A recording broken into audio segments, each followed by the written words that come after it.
शरद चंद्र चट्टोपाध्याय जी का उपन्यास चरित्रहीन भाग 9। कथावाचक निधि सहगल। सतीश हतबुद्धि सा हो गया था। क्यों सावित्री अविश्राम आकर्षित करती है और क्यों पास आने पर वह इस तरह निष्ठुर आघात करके दूर हटा देती है। उस दिन सारी रात बराबर सोचते रहने पर भी इसका कोई स्पष्ट कारण खोजकर वह ना पा सका।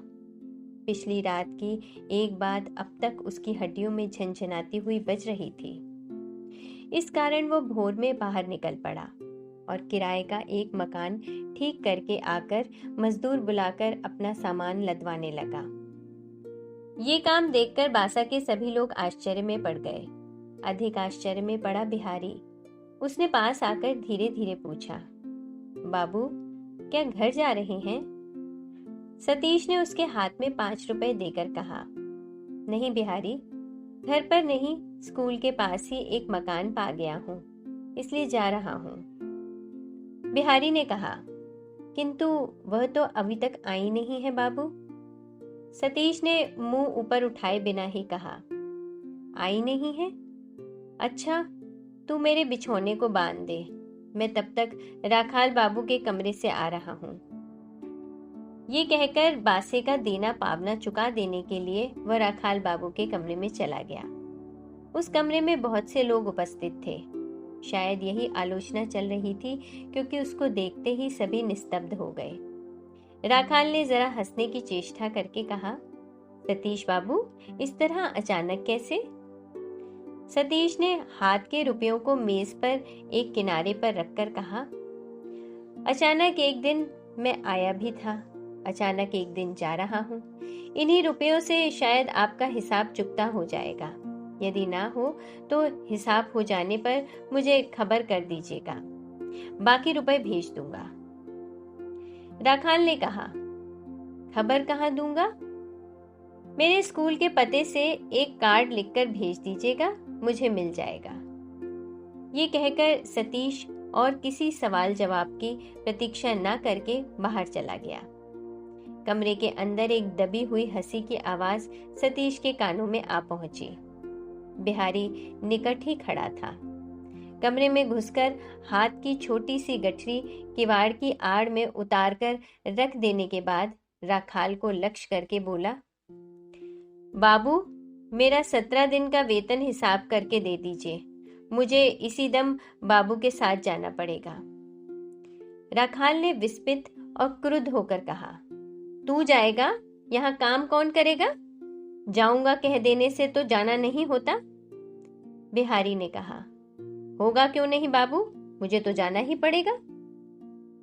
राखाल ने अग्नि की तरह जलकर कहा, जाना पड़ेगा कह देने से ही हो जाएगा? नियम अनुसार नोटिस देना चाहिए, मालूम है? बिहारी ने कहा, वह एक दिन समय अनुसार आकर दे जाऊंगा, अभी वेतन दे दीजिए, मुझे माल असबाब जुटाना पड़ेगा। राखाल और कुछ ना कहकर तूफान की गति से बाहर आया और सतीश के कमरे में घुसते ही बोल उठा, सतीश बाबू, ये सब कैसे काम है? सतीश बिछौना बांधते हुए बोला, कौन सब? राखाल ने उदंड भाव से कहा, नौकरानी नहीं आई, वो तो पहले ही चली गई है।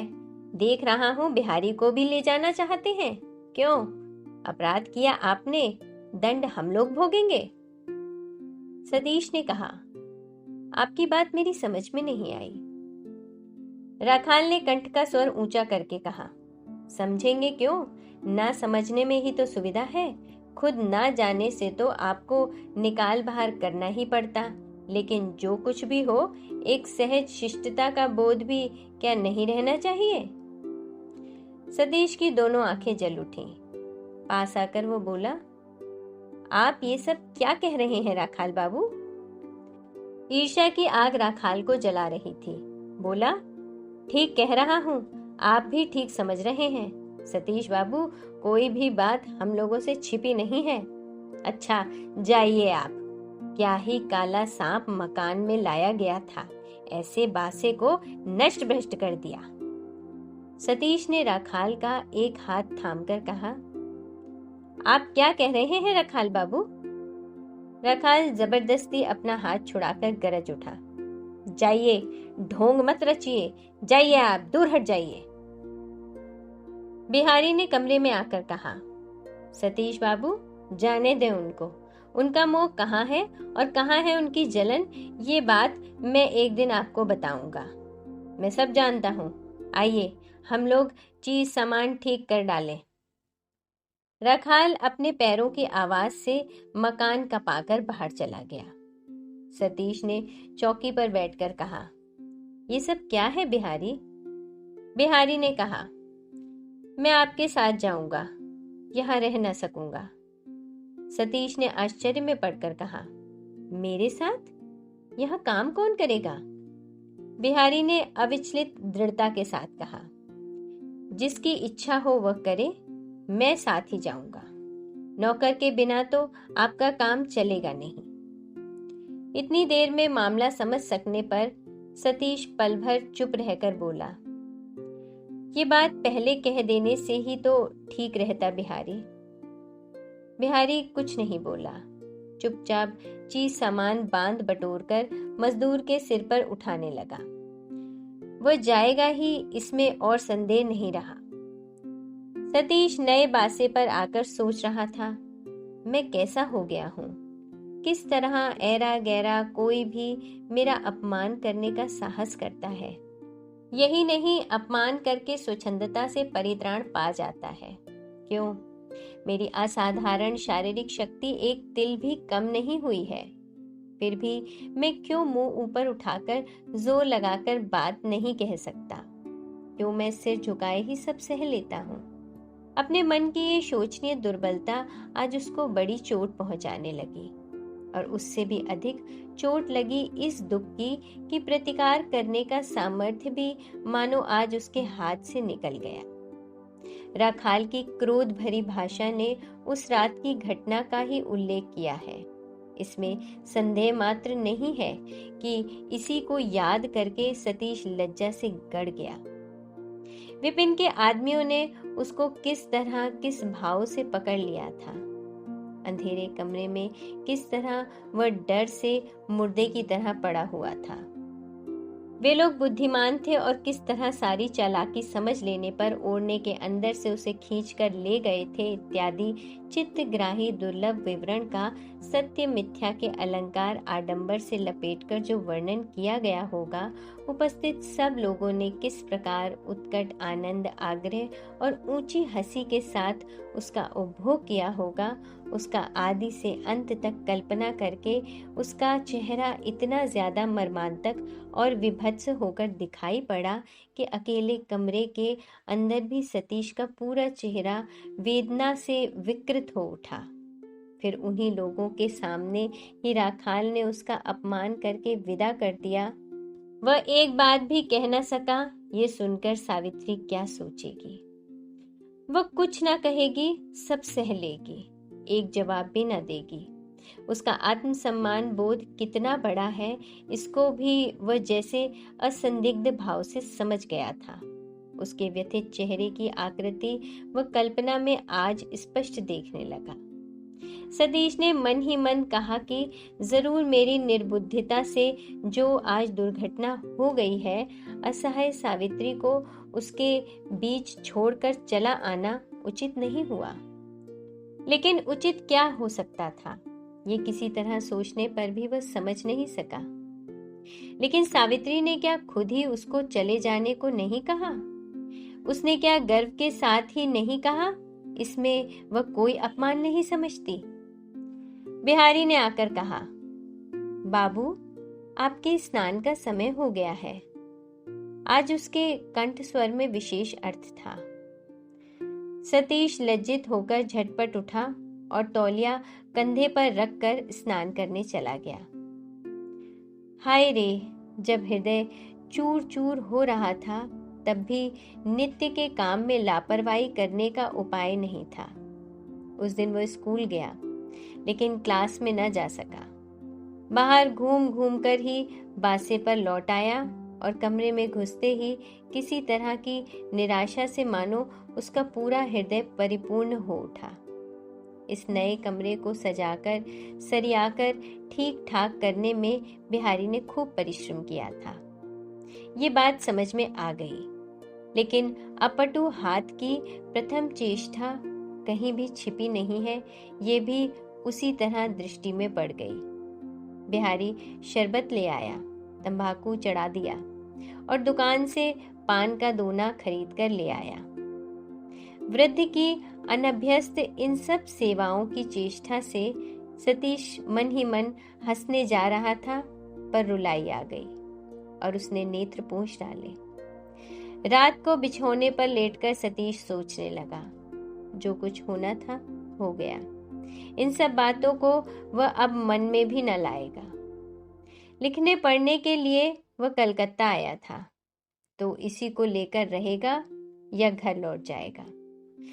लेकिन उस दिन मूर्छिता नारी के गर्म शरीर के स्पर्श को लेकर वह घर लौट आया था। वह गर्मी उसके समस्त संयम की चेष्टा को गलाकर खत्म करने लगी। बिहारी मन ही मन सब समझ रहा था, लेकिन सांत्वना देने का साहस उसको नहीं था। इसी कारण वह उदास चेहरे से चुपचाप दरवाजे के बाहर बैठा रहा।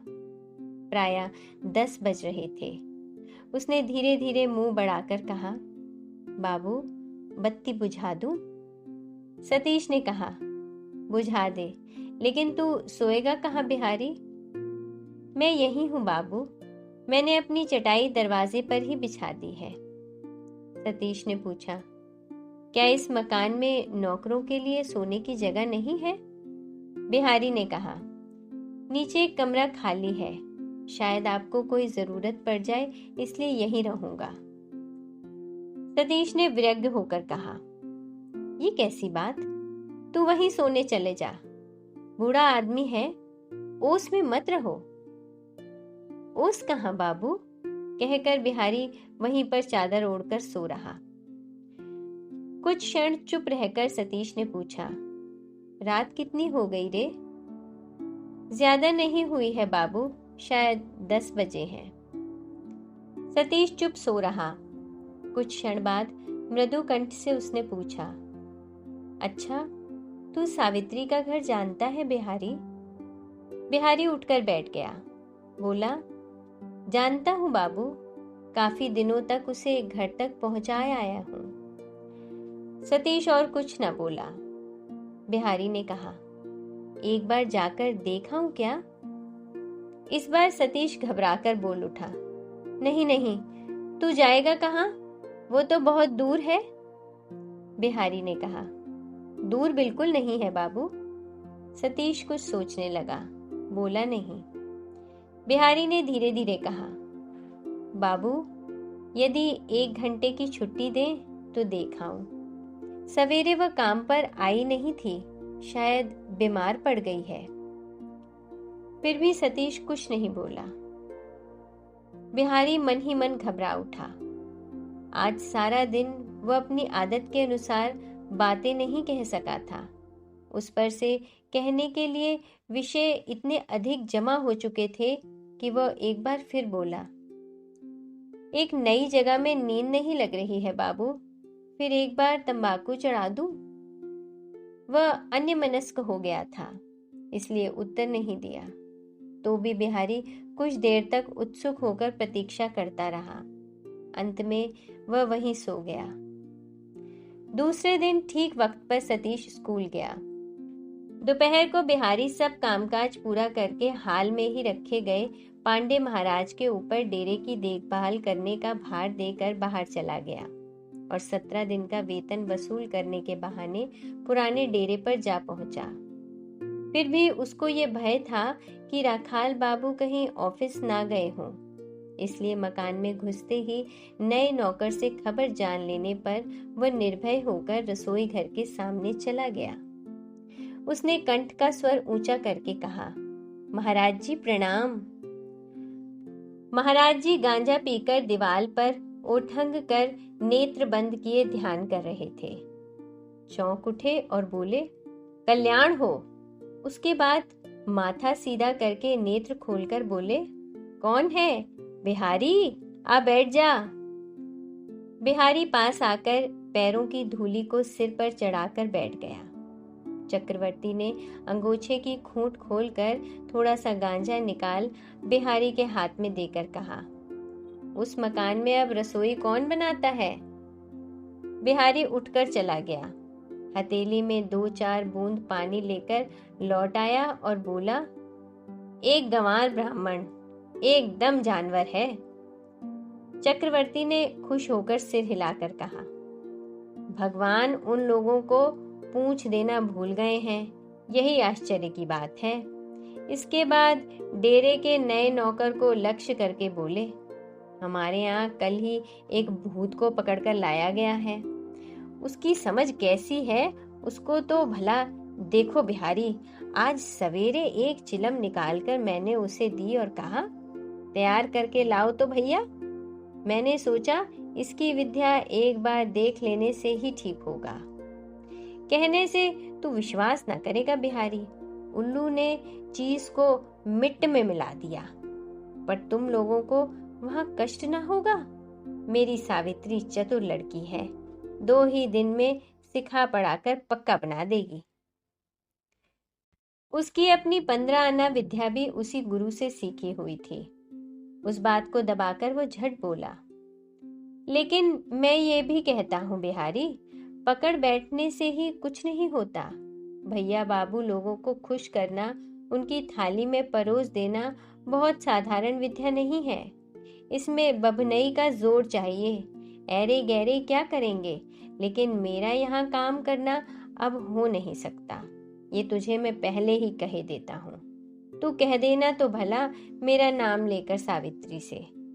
वह उसी क्षण कहेगी, जाओ बिहारी, चक्रवर्ती को बुला लाओ, भले ही वह रुपया वेतन अधिक लेगा। सतीश बाबू भी कभी नहीं ना कहेंगे, मैं उनका मिजाज जानता हूँ। लेकिन बड़ी बात यह है कि ब्राह्मण से ब्राह्मण गति। मैं 2 रुपया अधिक पाऊंगा तो वह कुपात्र में नहीं पड़ेगा।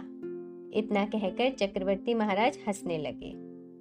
बिहारी अवाक होकर बोला, महाराज जी, सावित्री तो वहां नहीं है।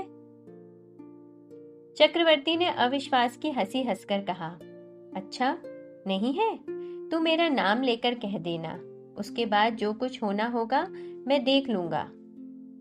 बिहारी बाएं हाथ के पदार्थ को दाएं हाथ में लेकर बोला, तुम्हें छूकर शपथ ले रहा हूं देवता, वो नहीं जाती वहां। इतनी बड़ी शपथ के बाद चक्रवर्ती फिर संदेह ना कर सके। आश्चर्य में पड़कर कहा, तू कहता क्या है बिहारी? वो तो यहाँ भी नहीं आती। फिर 24 घंटे राखाल बाबू बेचारे सतीश बाबू को जो, अच्छा तू जा, एक बार उसको देख के आ, उसके बाद मैं हूँ और राखाल बाबू है। मुझे जैसा तैसा ब्राह्मण मत समझ लेना बिहारी। उसके ब्राह्मणत्व में बिहारी की अगाध श्रद्धा थी। उसने चक्रवर्ती के हाथ में चिलम देकर पूछा, अच्छा सतीश बाबू ही क्यों चले गए? कहते हैं स्कूल दूर पड़ता है, लेकिन ये बात सही नहीं है। चक्रवर्ती ने कहा, नहीं, इसके अंदर कोई बात है। इसके बाद दोनों ने मिलकर चिलम खत्म कर दी।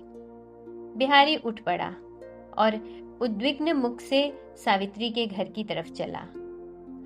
उसको विश्वास हो गया कि सावित्री बीमार हो गई है। सावित्री के घर का सदर दरवाजा खुला हुआ था। बिहारी चुपचाप अंदर चला गया। प्रायः सभी कमरों के दरवाजे बंद थे। किराएदार दिवा निद्रा में पड़े हुए थे। बिहारी धीरे धीरे सावित्री के कमरे के सामने जाकर वज्राहत की भांति स्तब्ध हो गया। किवाड़ का एक पल्ला बंद था।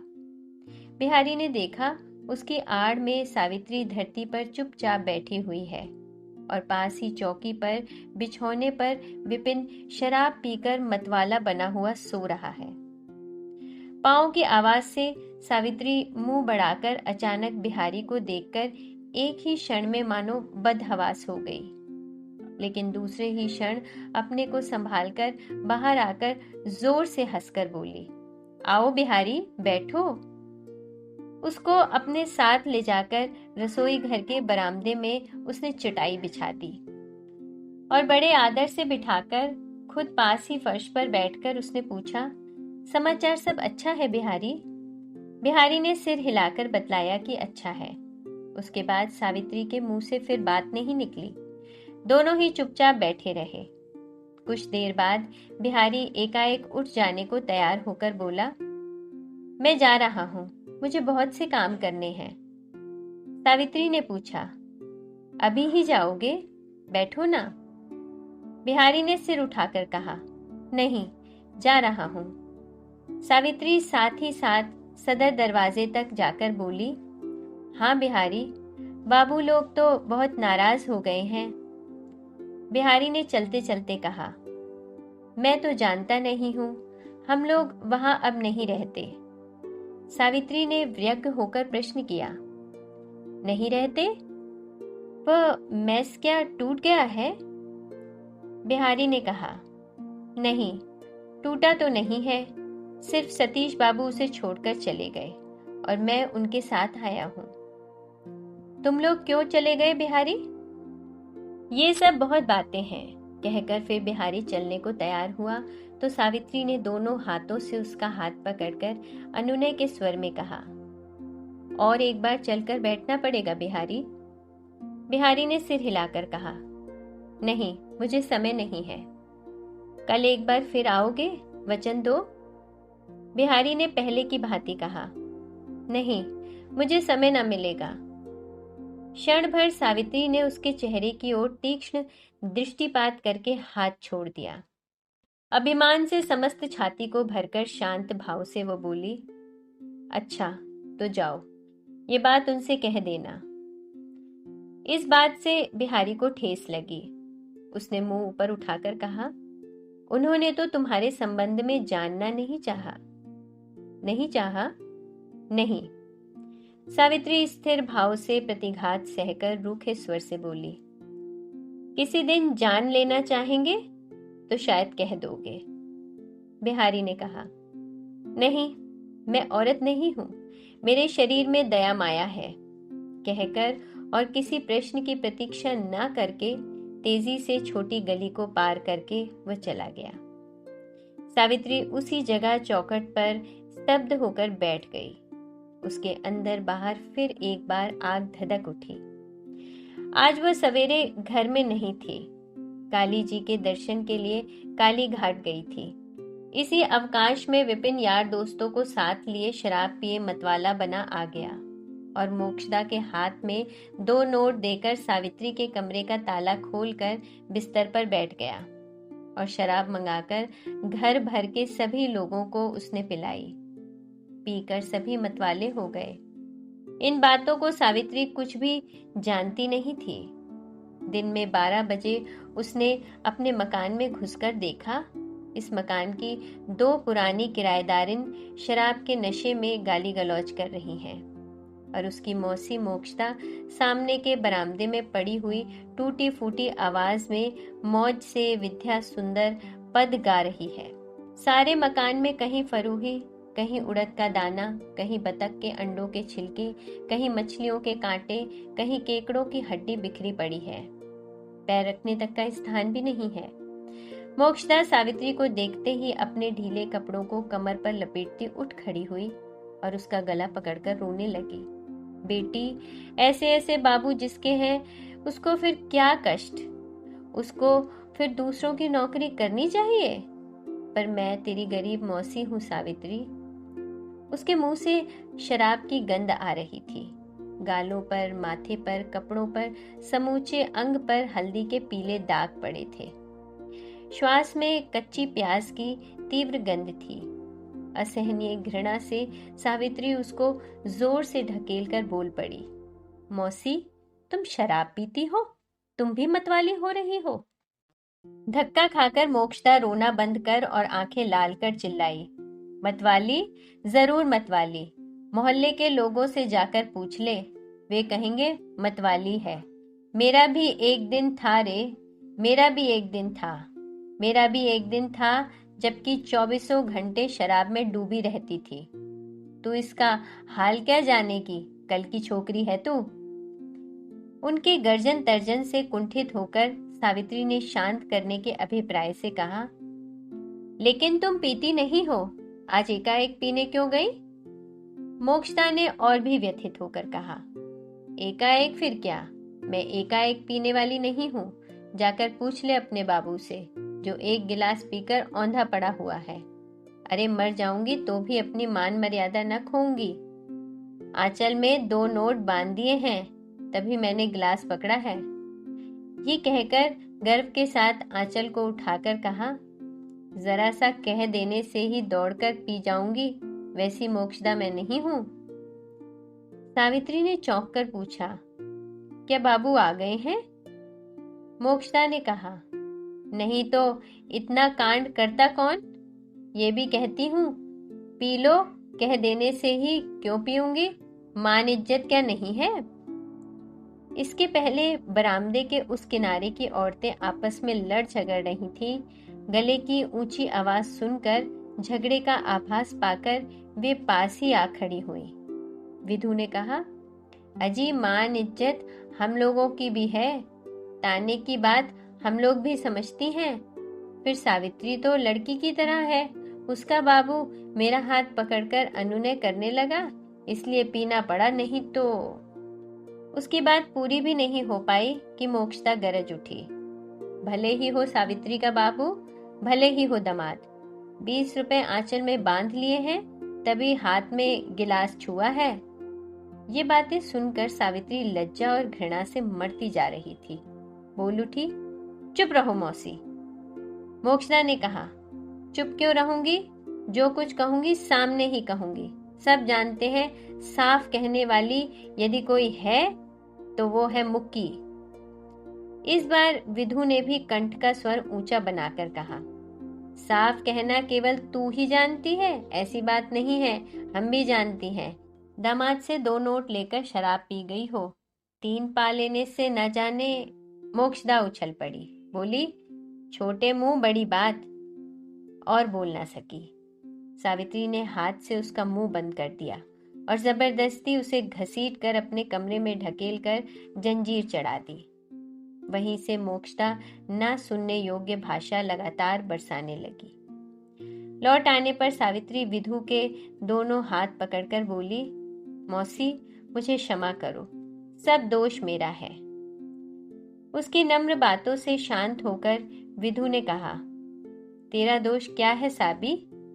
मोक्षदा को सदा से जानती हूँ, जरा सी पी लेने के साथ ही फिर रक्षा नहीं, कमर कसकर झगड़ा करने लगती है। यही उसका स्वभाव है। जा तू अपने कमरे में जा। ये कहकर वह चली गई। सावित्री काठ की तरह खड़ी रही। रोष और शोभ से आत्मघात करने की उसकी इच्छा हो रही थी। सतीश इतना निर्लज्ज हो सकता है, खुले तौर पर दिन दहाड़े ऐसा उन्मत्त आचरण कर सकता है, ये तो वह सपने में भी नहीं सोच सकती थी। इसलिए काल्पनिक नहीं, एक सच्ची वेदना उसके हृदय के अंदर विशाल तरंग की भांति लुढ़कती हुई घूमने लगी। उसको मालूम होने लगा मानो उसका प्रियतम अकस्मात उसी के नेत्रों के सामने मर गया, जिसको केवल 2 ही दिन पहले वह कड़ी बातों से अपमानित करके विदा करने को बाध्य हुई थी। वही जबकि इतना शीघ्र, इतने सहज भाव से अपने समस्त आत्मसम्मान को विसर्जित करके ऐसा हीन, ऐसा विभत्स होकर वापस आ गया, तब भरोसा करने का, विश्वास करने का उसको और कुछ भी नहीं रह गया। उसकी दोनों आंखें जलने लगी, लेकिन एक बूंद भी आंसू की नहीं निकली। उसका सर्वस्व, उसका देवता, उसकी कल्पना का स्वर्ग, उसके भ्रष्ट जीवन का ध्रुव तारा, उसका इह काल परकाल, सब कुछ एक ही क्षण में उस इधर उधर बिखरी हुई गंदी चीजों, झूठन के ढेरों के बीच लौटने लगे। सावित्री स्थिर होकर खड़ी रही। कमरे की तरफ जाने के लिए किसी तरह भी उसके पैर नहीं उठे। उसे याद पड़ गया कि अभी उस दिन रात को उसको छूकर सतीश ने शपथ ली थी।